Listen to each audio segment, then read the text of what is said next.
Okay, this is going to be a recording of week 3, day 2 live session for the 7-week course in CEM131.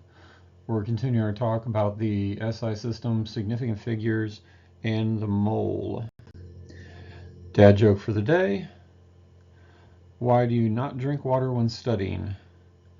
Because adding water lowers the concentration. I said, but a bunch. Said there'd be jokes. Never said there'd be good jokes. So when last we left off, we had discussed significant figures, and we had talked about how to determine the number of significant figures in a piece of data you're presented with, or a measurement you're presented with. Now we need to talk about how do you figure out the significant figures in a math problem. So if I do a calculation with measurements and I have to account for significant figures, how do I determine how many significant figures are in the answer? The good news is it only comes down to 2 simple rules that are dependent on what type of math problem you're doing. The first is if you're doing an addition or subtraction problem. All right? Addition and subtraction problems are limited by the decimal points.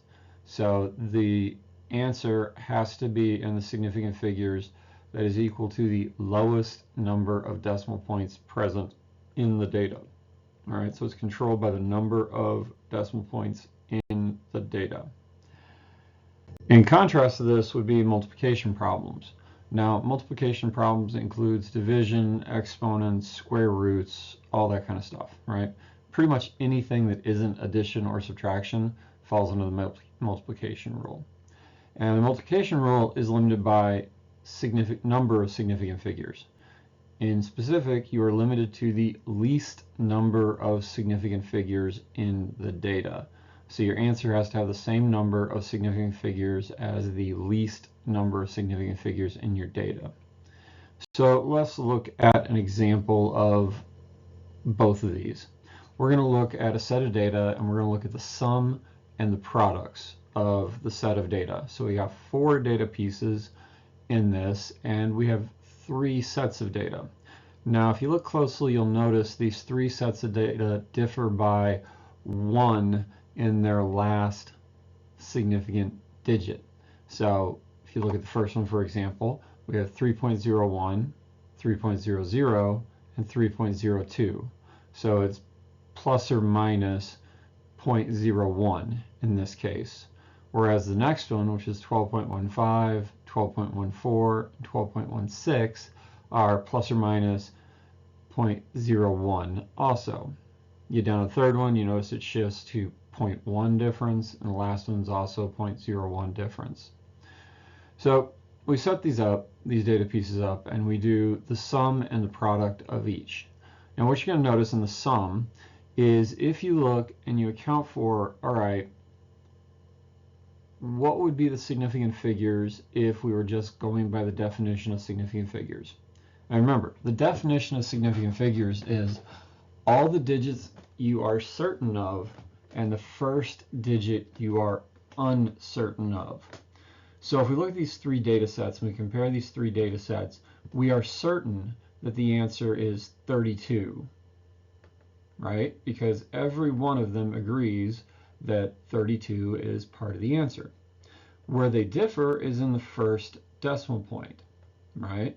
You got 32.2, 32.1, 32.4. So by definition of significant figures, the answer would be 32 point something, right? Because you would have the ones you're certain of, 32, and then that first digit you're uncertain of, which is the 0.1 position. We go back and we look at our data. Notice that the least number of decimal points in our data is 0.1, right? That first decimal point. So follows our rule. Addition and subtractions are limited by the least number of decimal points. Now we go and we do the product of these 4 pieces of data. We get much larger numbers, obviously, because we're multiplying them, but we get 2599.17 and then a bunch of other digits, 2549.4, and then 26, 49.3, and a bunch of digits. If we apply that same rule, what digits are you certain of, and the first digit you are uncertain of, the only digit we're certain of is the 2000, right? Each of them is 2000 something. That next position, the hundredth position, that differs. It's 5, 5, and 6. So, by definition, the number of significant figures would be the first two, the 1000 and the 100 position. And if we go and we look at our data, the least number of significant figures in our data is also 2. The 7.1, 7.0, 7.2. So again, the rule follows. All the digits we're certain of, the 1000 position, and then the first digit we are uncertain of, the hundreds position. Now the reason this works and the reason you get this type of behavior is because error. Error compounds much more rapidly in a multiplication problem than it does an addition problem. And so you get a much greater source of error in multiplication, and that limits your number of significant figures. So again, in addition and subtraction problems, you're limited to the least number of decimal points. And in a multiplication type problem, you are limited to the least number of significant figures in your data. We can do a little practice of this. So if we look at our first problem here, 2.5 centimeters times 4.54 centimeters, the calculator is going to give us 11.35 centimeters squared. Note, the calculator is not going to give you the units, but the units work just like the math on the numbers. Centimeter times centimeter would be centimeters squared.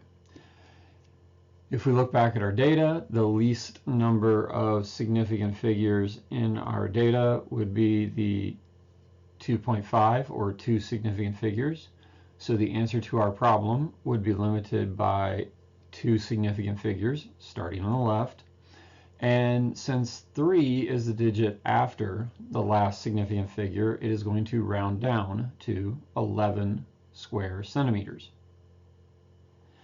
3 meters times 3.56 divided by 3.567 seconds gives you 0.84104 and a bunch of other decimal points meters per second.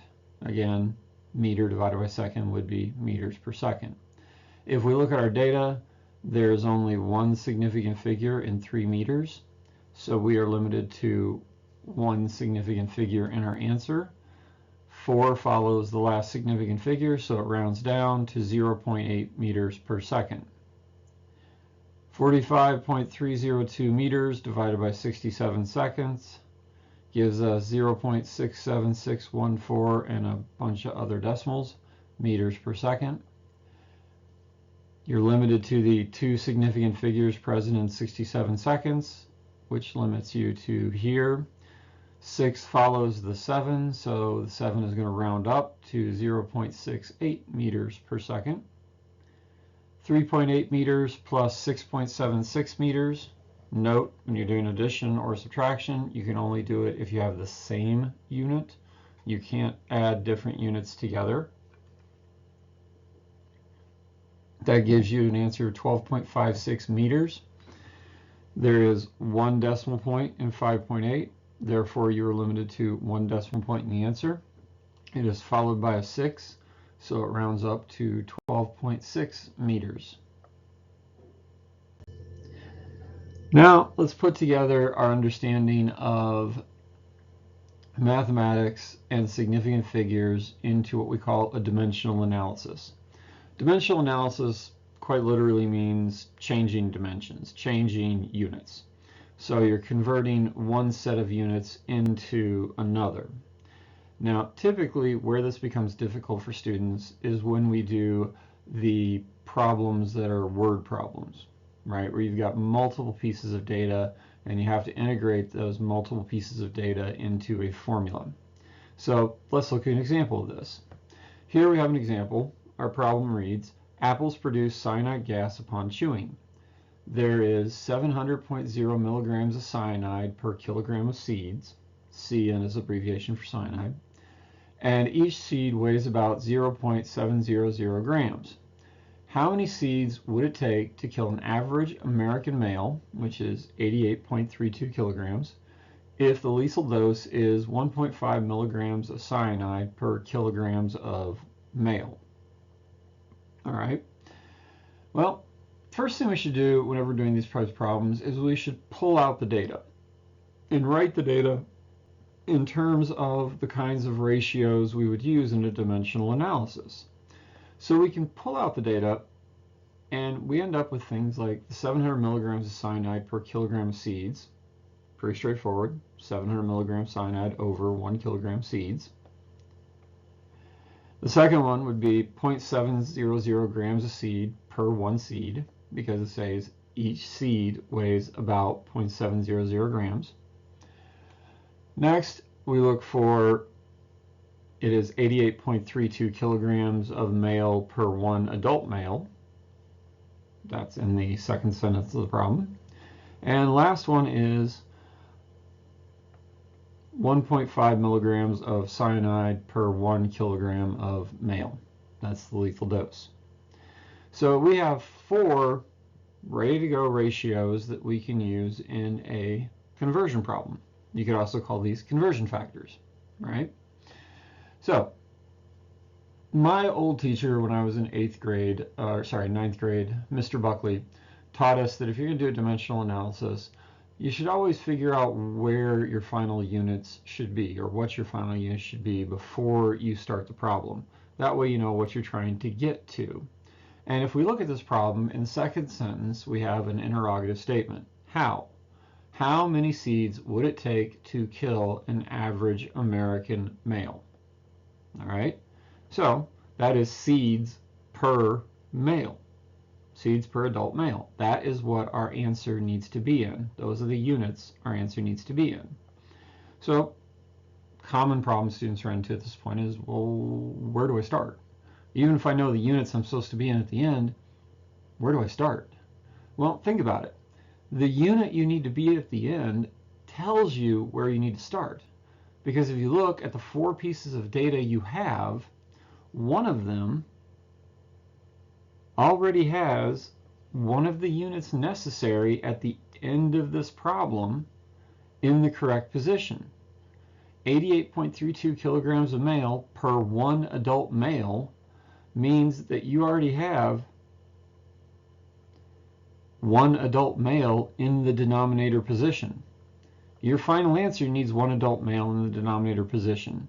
So you have effectively already completed the denominator for the problem. Now all you have to do is convert the numerator, kilograms of male, into seeds. So you don't have to worry about the denominator anymore. That's set. It's all about converting that numerator into the unit seeds. So, okay, I get that, Dr. Harlan. So we've used this answer, or this data point. What do I do next? Well, you look at the unit you've got, kilograms of male, and you see if that appears in any of the other pieces of data. And in fact, it shows up in that 4th piece of data, kilograms of male. And it's in the proper position to cancel out. It's in the denominator position. We've got kilograms of male in the numerator position. So kilograms of male would cancel. So we put that in there. That now cancels kilogram of male, and if we solve the problem right now, we would be in milligrams of cyanide per adult male. But that's not where we want to end.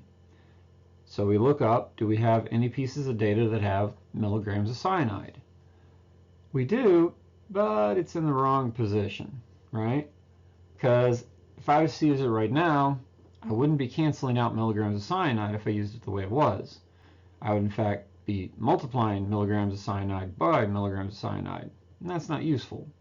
However, these ratios can be used this way or flipped. So if we flip it to 1 kilogram of seeds per 700 milligrams of cyanide, that also allows us to cancel out milligrams of cyanide. Now, you would think the last one would be the last piece of data, but we have a problem. If we look at the unit we're in right now, kilogram seeds, and then we compare that to the unit we have in the last piece of data, gram of seeds, that ain't going to work, right? Because kilogram of seeds can't cancel out grams of seeds. However, we can put in a conversion factor. 1,000 grams of seeds per 1 kilogram of seeds. That's a perfectly valid conversion factor, right? It's just grams to kilograms. That allows us to cancel out kilograms of seeds, puts us in a gram of seeds, which then allows us to use our last data point to convert grams of seeds into seeds. When we do this problem, we calculate out all the mathematics for it. The unit we're going to be left in is seeds per adult male, which is what we want. So, like I said, there are two ways you can do this problem. You can either do it the way that they probably taught you how to do it in math, where you multiply all the units on the top and you multiply all the units on the bottom, and then you divide those two products. Or you can do it the way I typically do it, which is if you go across the top, you are multiplying, and then if you go down the bottom, you are dividing. So what you would end up with, and I'm going to write this out real quick, would be 88.32 times 1.50 divided by 700 multiplied by 1,000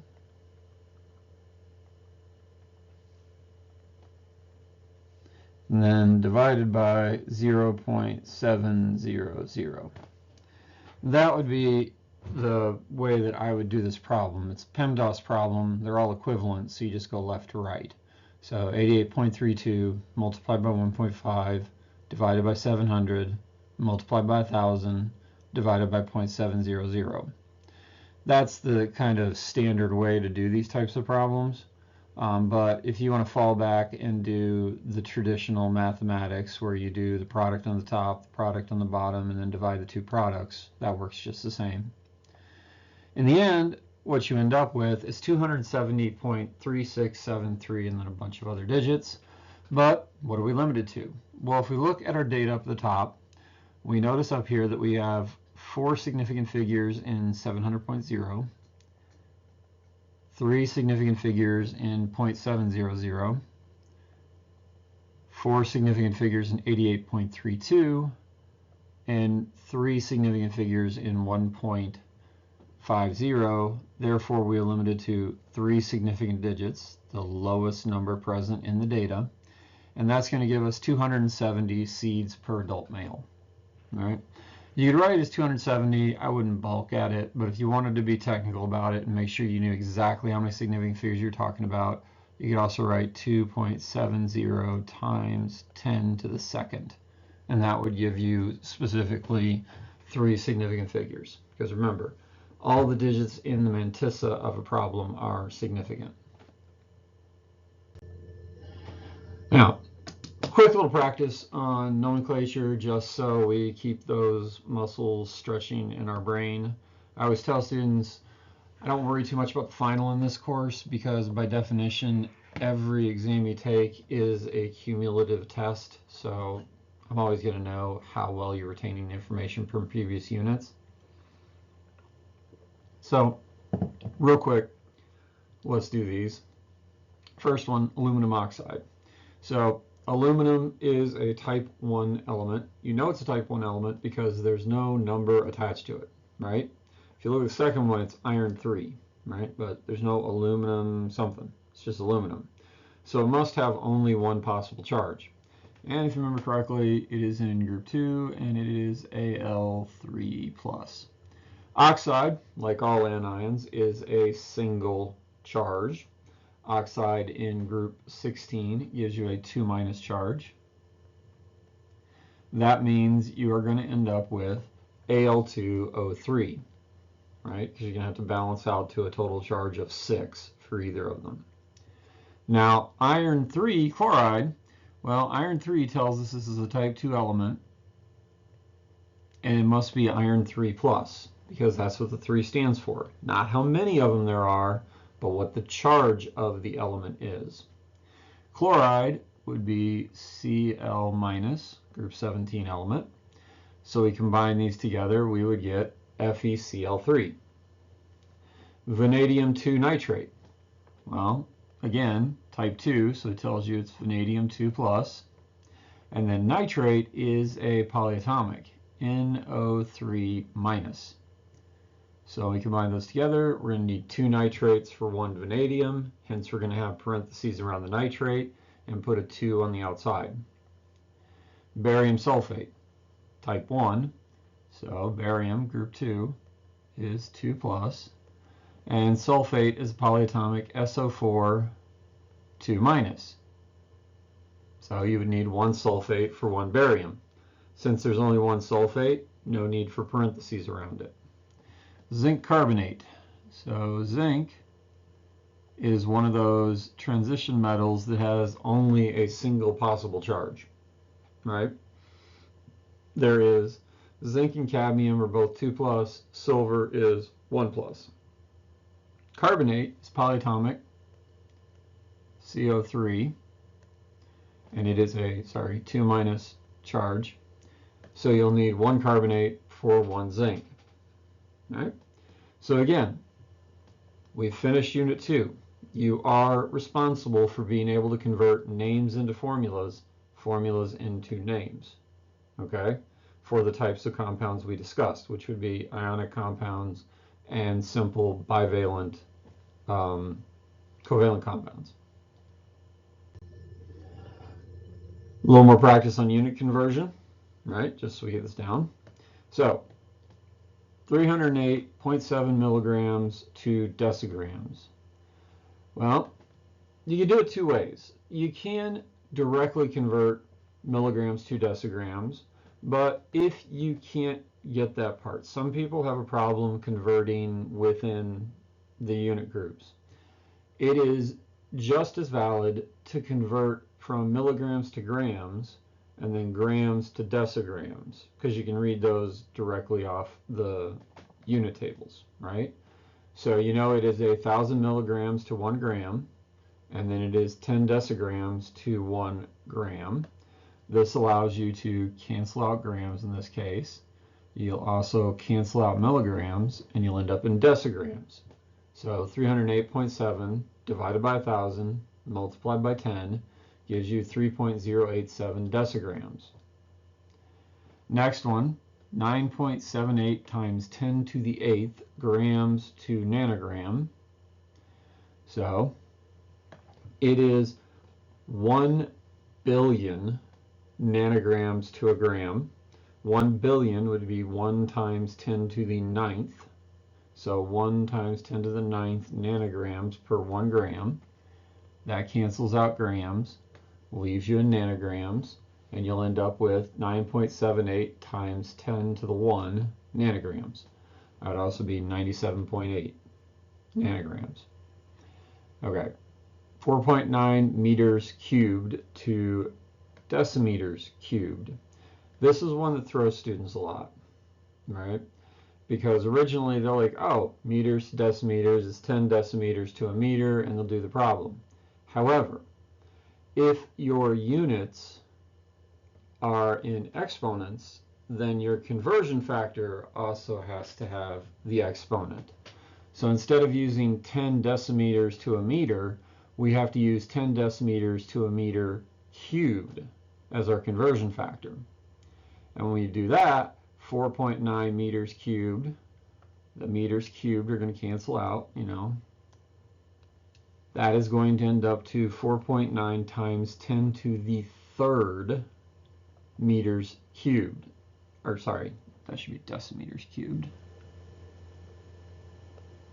Decimeters cubed. Because when you do the power on the conversion factor, 10 decimeters becomes 10 or 1,000 cubic decimeters per 1 cubic meter. So don't forget, if there is a power on your unit, there has to be a power on your conversion factor also.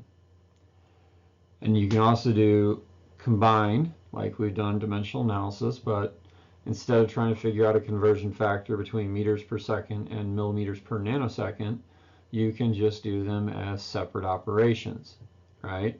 You can convert meters to millimeters, and then you convert seconds to nanoseconds, and you'll end up with 9.00 times 10 to the minus 6 millimeters per nanosecond. A little more practice with math with significant figures, so going out through multiple pieces of data. 98.3 meters times 65 meters. So you're going to end up with 6,389.6. However, your lowest number of significant figures is 2. So you are limited to that position is going to round up. We're going to put it into scientific notation so that we can specifically say we have 2 significant figures. 6.4 times 10 to the third meters squared, because again, the meters are also multiplied. 45.87 centimeters plus 3.0 centimeters. That's going to give us the value of 48.87, but we're going to be limited to 1 decimal point. So we're going to truncate it right there. It's going to round up to 48.9 centimeters. 100.0 meters divided by 45.0 seconds. That gives us a value of 2.2 repeating, and that's going to be meters per second. We are limited to 3 significant figures, which will cut us off right there. It's going to round down to 2.22 meters per second. 23.4 meters squared is going to give us 547.56. We only have one piece of data. It's 3 significant figures, so we're limited to 3 significant figures. It's a 5 for the next digit, so it rounds up to 548 meters per second. And last but not least, we have a PEMDAS problem, right? So division is still a priority. Oh, sorry, they're both division and multiplication, so they have equal priority in PEMDAS. The parentheses tell us we do the first problem first, the division problem, and then the multiplication. Even without the parentheses, that would be the order of operations for this problem, since they're of equal importance. You would move left to right. However, unlike mathematicians who like to write these problems such that they can ask you, which is it, and it's confusing, we like to be very, very clear in science, so we add the parentheses just to emphasize you do the division before the multiplication. Even though it's not necessary, it makes the problem clearer, so we tend to do it that way. So if we look at this, we've got multiplication and division. We're going to be limited by the least number of significant figures, which is here. Note, the dot after that means it is 2 significant figures. 39 dot means 2 significant figures. You'll see this used oftentimes when, like, if you think back to the problem where we got the answer 270 blah, blah, blah, and its final answer is 270. You can also say it's 3 significant figures by just putting the decimal point after, right? Since there's a decimal point in the problem, the last zero to the right of a non-zero digit becomes significant. Even though it's not after the decimal point, having the decimal point in the problem makes it significant. So we can say 270 is 3 significant figures. So we do 39 meters divided by 145.0 meters squared. We would then take that quotient and multiply it by 154.98 microseconds. That is going to leave us with 41.684 microseconds per meter. We're limited to 2 significant figures. So we end up with 42 microseconds per meter, because note, one of those meters cancels out in that first phase of the problem. So there's tons of practice in your book on these types of things. The problems at the end, plus it gives you the answers to, I think, the even problems. It might be the odd, but I'm pretty sure it's even problems at the end of the text. that allows you to practice this. You do need to practice it. It doesn't come to people naturally, right? We tend to prefer to believe the numbers the calculator spits out. So if the calculator tells us 48.87, we want to write that down. We don't want to think about the fact that, no, that's limited to 1 decimal point, so it's 48.9 in significant figures. We're not used to thinking in significant figures. We're used to thinking in terms of what the calculator spits out. So it takes practice, it takes training your brain. Yeah, we can do one more dimensional analysis. It's always good for practice. So, another dimensional analysis problem.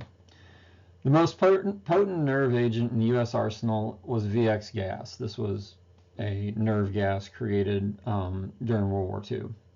The lethal dose for VX is 0.0714 milligrams per kilogram body mass. The average human is 70.0 kilograms in mass. The density of VX is 1.0083 grams per milliliter in liquid form. How many milliliters would be needed to kill 200 humans? Okay, so again, what we've got to do is we've got to take this information and we've got to pull out the data from the problem. And we're going to pull it out in terms of conversion factors. So the first one we can see right off is the 0.0714 milligrams VX per kilogram body mass. All right. The second one tells us that average American or average human is 70.0 kilograms of body mass. The density of VX is given to us. All right. And then last but not least, or no, that should be the last one. Yeah, that's the last one. The unit we want our final answer to be in is given in the last sentence, which is the interrogative sentence. How many, right? So how many, 200 people in one crowd. All right, that's a unit, right? We could also write the last unit as milliliters per 200 humans, but I listed it as milliliters per crowd, right? So I just defined the crowd as 200 humans. All right.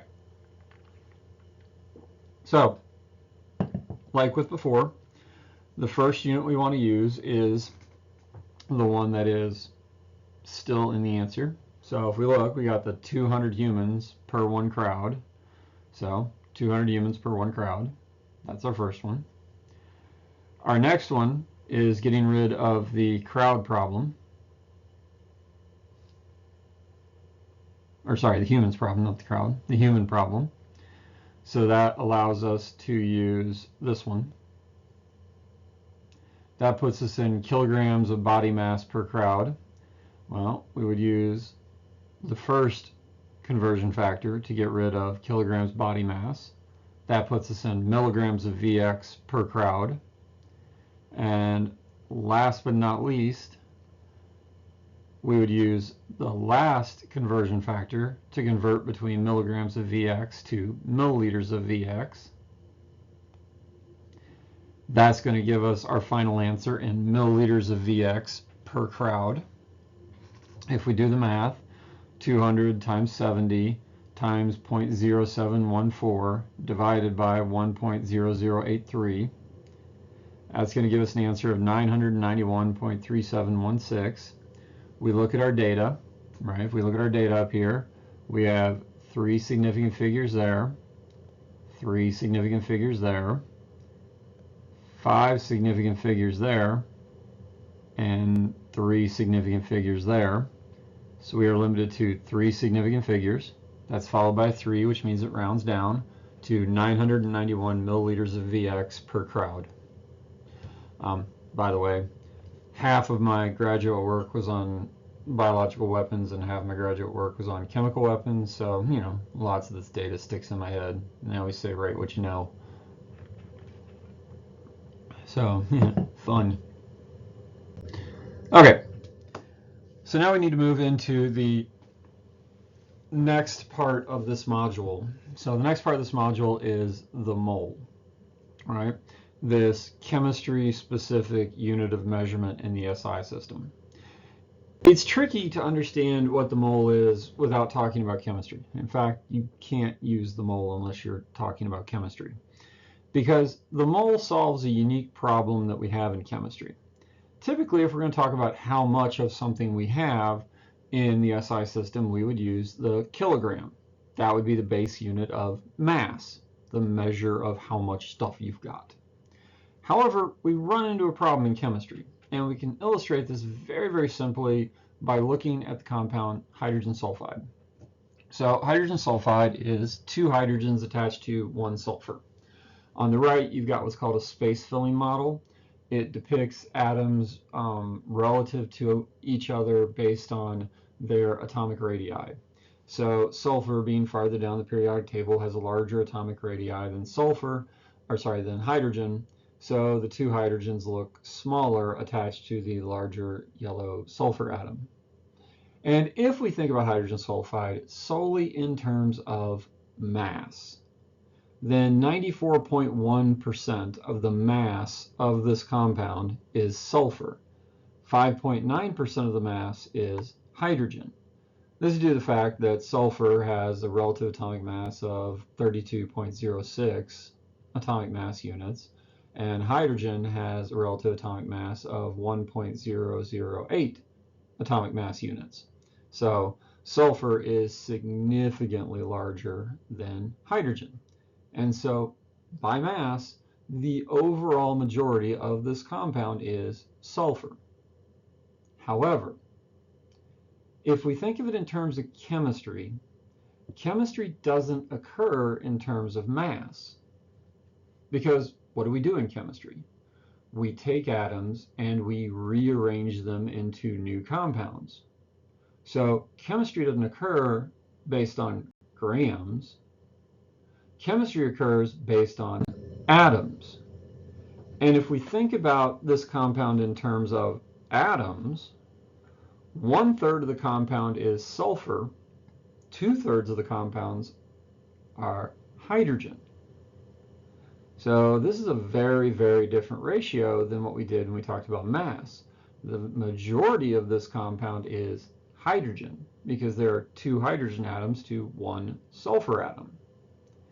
So what the mole is doing is trying to address this problem, that different elements have different atomic masses, and therefore the ratios are going to be different from mass versus atoms. And what we care about in chemistry are the atoms.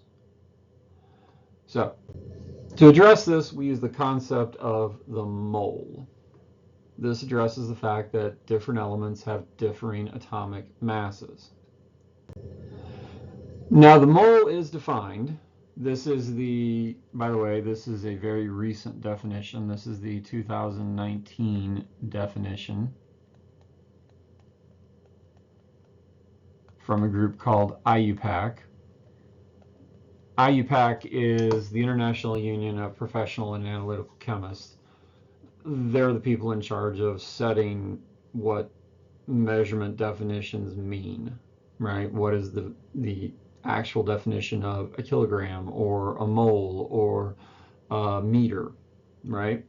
And in 2019, they redefined the concept of the mole to be much more precise. And they said the mole is an Avogadro's number of atoms, molecules, formula units, etc. So what is an Avogadro's number? Well, in 2019, they defined Avogadro's number as 6.02214,076 times 10 to the 23rd. All right?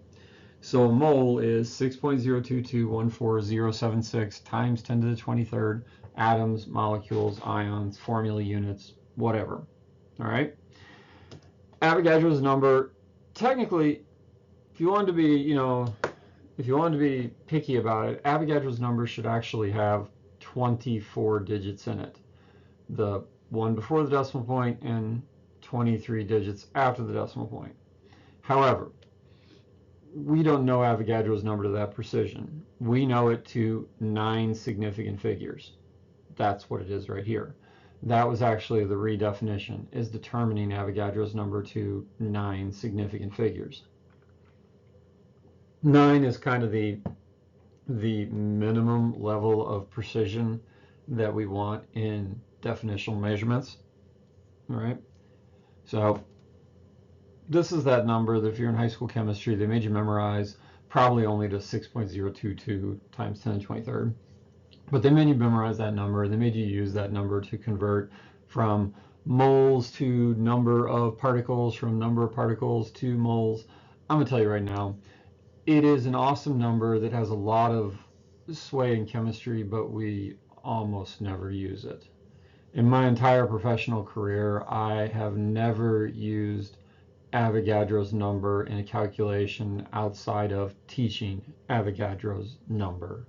So the conversions between Avogadro's number and moles to Avogadro's number is a definite epitome of busy work.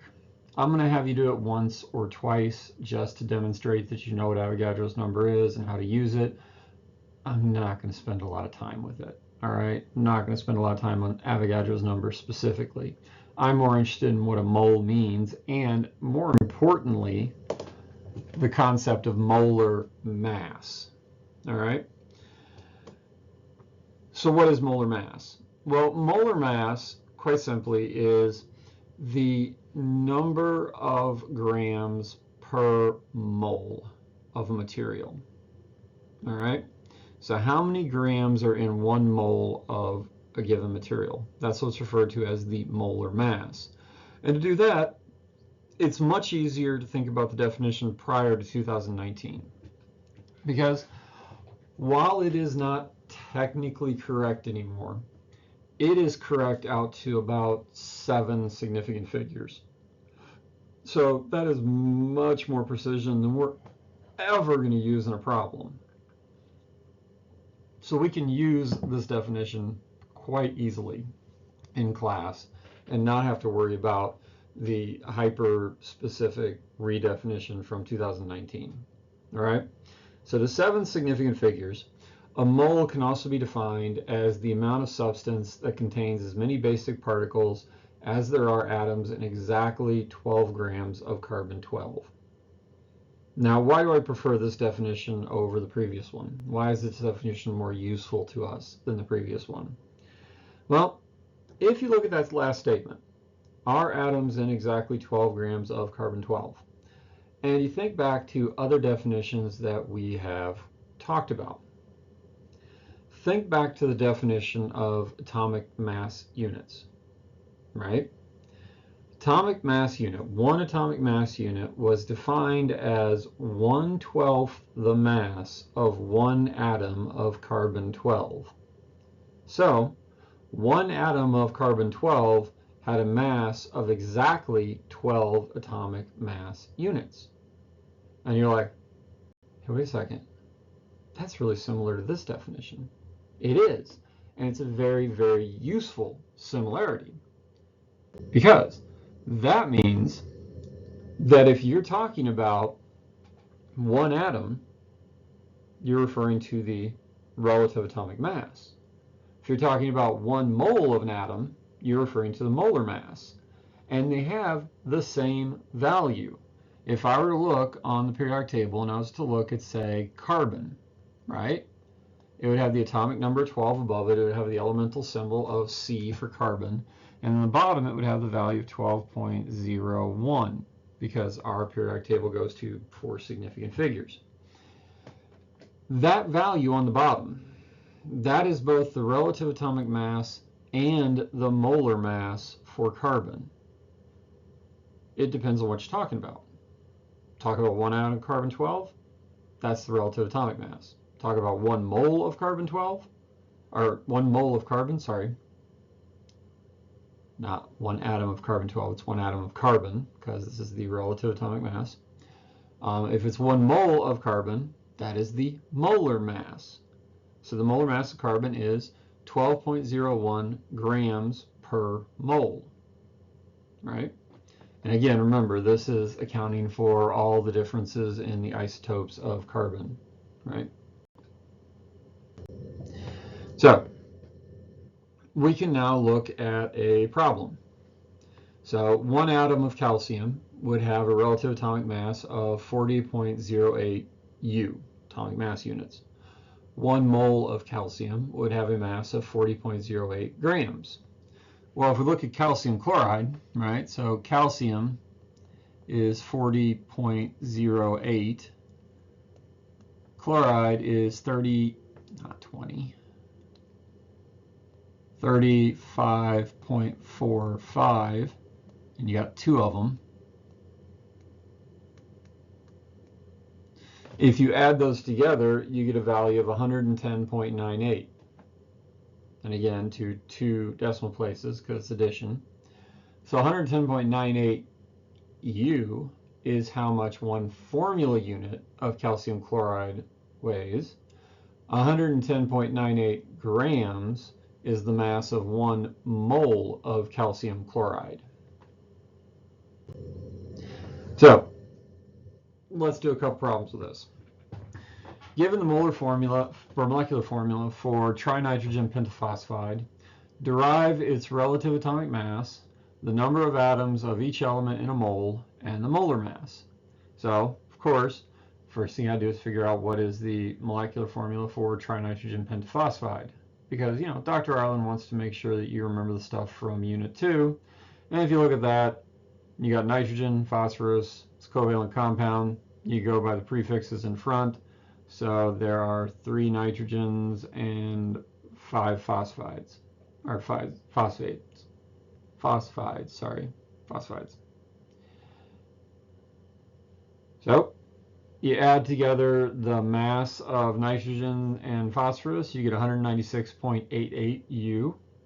Right, that's the atomic mass of 1 molecule of N3P5.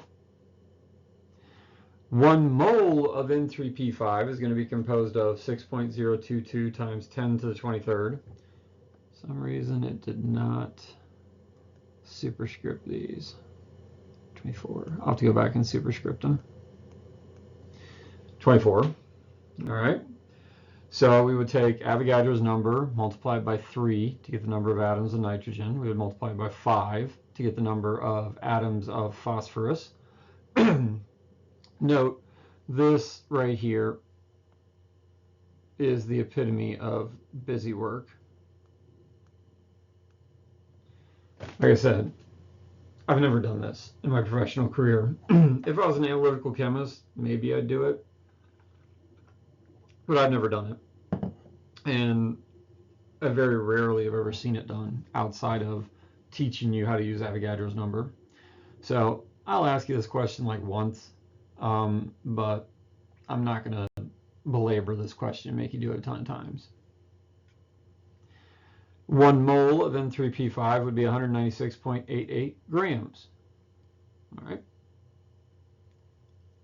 Let us get to a more useful version of this problem. So these next couple of slides illustrate one of the most important mathematical conversions we do in chemistry, and one that you are going to be using in pretty much every other unit we do chemistry. All right, so it is important you get this. It is very important you understand this particular part. It is about converting grams of a material into moles of that material, and converting moles of a material into grams of that material, what we call a molar mass conversion. All right. So to do this, you need to know the formula, right? You need to know the formula unit or the molecular formula you're dealing with. You need to be able to translate that into the elements. You need to then be able to determine the molar mass of that formula by adding together the molar mass of the components of the formula, and then do a one-step conversion from grams to moles or moles to grams. So, first problem. Given 125.0 grams of calcium chloride, how many moles do we have? So first thing you got to do is you got to figure out, okay, what's the formula for calcium chloride? It's a metal and a non-metal, therefore it's ionic. If it's ionic, it revolves around what the charges are. Calcium is group 2, so we know that is 2 plus. Chloride is group 17, we know that is 1 minus. So we know the formula for this has to be CaCl2. All right. Since it's CaCl2, we know the molar mass for that has to be 110.98 AMUs for the atomic mass, 110.98 grams for the molar mass, right? And again, we simply got this by adding together the mass of 1 calcium and 2 chlorines, right? Just like we did in the previous slide. So now we have a ratio we can use. We know it is 110.98 grams of calcium chloride per 1 mole of calcium chloride. We have that ratio. We can now use that to convert from grams to moles, right? So we set up the problem, 125.0 grams times 1 mole divided by 110.98 grams. You're like, why didn't you put mole of calcium chloride, gram of calcium chloride? In this problem, there's no ambiguity about what we're meaning when we talk about mole and gram, right? There's only one thing in the problem, calcium chloride. So it's okay to leave out the calcium chloride at the end. Definitely don't leave out the mole and gram. I don't want you screwing up which one's on top, which one's on bottom. Because if you leave the mole and gram in, it's easy to realize that gram has to cancel. That's going to leave you in the unit of moles. So you take 125.0 divided by 110.98 gives you 1.126 moles. It's to 4 significant figures because the only data in the problem is there, 4 significant figures. You're wondering, well, what about these guys? Do we have to worry about significant figures here? Only to the fact that you need 4 or greater significant figures in those values because it's your data, right? Your data for the problem is the 125.0 grams. That's what controls how many significant figures the answer has. We can look at another example of this. 256.1 grams of aluminum bromide. How many moles do we have? Well, metal, nonmetal, so it's ionic. It's type 1 ionic because there's no Roman numerals in it. So aluminum must have only a single charge. We go back, remember aluminum's 3 plus. Bromide's group 17, so it's 1 minus. So we know our formula is AlBr3, right? 1 mole of AlBr3 would be 266.69 grams. We got that from adding 1 aluminum, 3 bromines. Then we just do the dimensional analysis. 256 grams times 1 mole per 266.69 grams. That gives us, that's 256.1. I'm not sure why I got cut off. That gives us 0.9603 moles. 4 significant figures because there's 4 significant figures in the original data. Okay? We can also go the other way. 1.234 moles of hydrogen sulfide. How many grams do we have? Hydrogen sulfide is a covalent compound, but it's one of those covalent compounds that has a name that isn't technically the by the book name you would have, right? Kind of like water. Water is H2O. It's not dihydrogen monoxide. Hydrogen sulfide is H2S. It's not dihydrogen monosulfide. It's just hydrogen sulfide. Typically, these are small compounds that we use common names for, but they're fairly straightforward ones. How many grams do we have?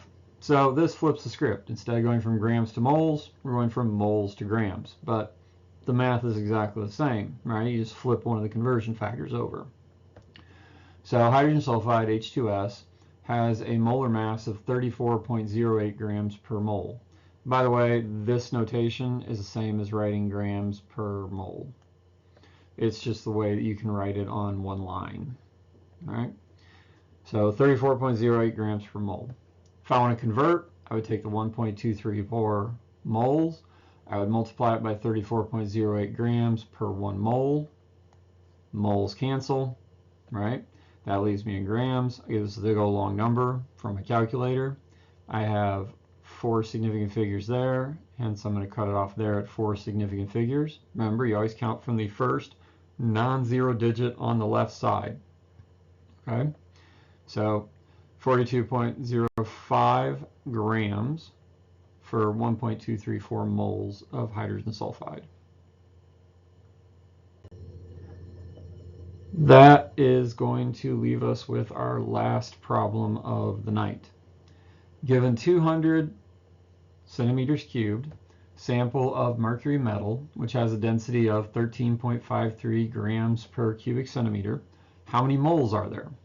So this is essentially a molar mass problem, but we added one little wrinkle to it, right? We added one extra step because we added a density problem on top of it. Because in order to do a molar calculation, I need a mass. I need a number of grams, right? But I'm not given a number of grams. I'm given a number of cubic centimeters, plus I'm given the density in grams per cubic centimeter. So I got to add one step to the calculation, right? So mercury has a molar mass of 200.6 grams per mole, straight off periodic table. Note, our periodic table that we use in the course, the one that is on the first page of the course website, is to 4 significant figures, right? That's why hydrogen's 1.008 and mercury's 200.6. They're both to 4 significant figures. That's the one we use. That's the kind of max number of significant figures I'm going to use in these types of calculations. All right? So the setup for this problem would be almost identical to a molar mass setup with one wrinkle at the beginning. Right here, I'm doing a density problem. Because I'm taking the 200 cubic centimeters and I'm multiplying it by 13.53 grams per 1 cubic centimeter. That eliminates cubic centimeters, puts me in grams, and then the next thing I can use the molar mass, 1 mole per 200.6 grams, to determine how many moles I have. And you get this big old long number, right, from your calculator when you do this math problem. And again, you just do it left to right. And you think, okay, well, what's the number of significant figures in the answer? Well, the density has 4 significant figures, but the volume has 3 significant figures, because 200 dot means the 2 zeros on the right are significant since there is a decimal point. Again, this is a way to write numbers like 200 and indicate that all of the digits are significant, right? So that means we have 3 significant figures in the answer, so it's going to cut right there. Right, it's going to cut right there. Since there's an 8 following the 4, it's going to round up to 13.5 moles. Pretty straightforward. Only thing I did, add one little wrinkle of putting a density calculation in there. And this is realistic, because remember, the reason we have to do these calculations is I don't have a device I can throw a material onto it and know exactly what the number of moles are, right? Because depending on the material, the conversion will be different. What I do is I put a material onto a scale and it tells me how many grams I've got. Or I have a graduated cylinder and I can see I have a volume of 200 cubic centimeters and I know the density of mercury, so I can then determine the mass of mercury. But I still got to have that conversion factor go between the mass to moles, or if I want to go the other way, I can't set a scale to measure out 1.234 moles of a compound. I've got to know how many grams that quantity is. So the molar mass conversion is an essential calculation in this course. We will be doing it over and over again. Pretty much anytime we meet, we'll be doing a couple of these problems just to kind of bang into your head how to do these. All right? So that's it for tonight. Thank you for coming. Hopefully it helped you. If not, you can always watch it again. And I will see you guys at our next meeting.